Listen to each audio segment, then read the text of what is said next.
ఖైదీతో నష్టాలు తప్పవా? ఒకవైపు రికార్డులు బద్దలు కొట్టుకుంటూ వెళ్తోంది ఖైదీ నెంబర్ 150. కేవలం 6 రోజుల్లోనే 100 కోట్ల మైలురాయిని అందుకుంది.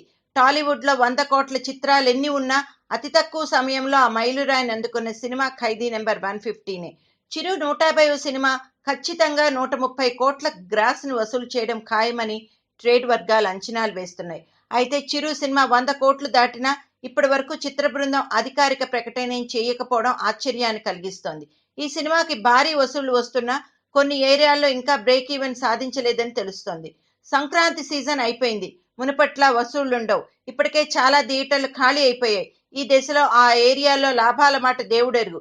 స్వల్పంగా నష్టాలు చవిచూసినా ఆశ్చర్యం లేదు. ఎందుకంటే ఖైదీ నెంబర్ 150 బిజినెస్ బాహుబలి రేంజ్లో జరిగింది.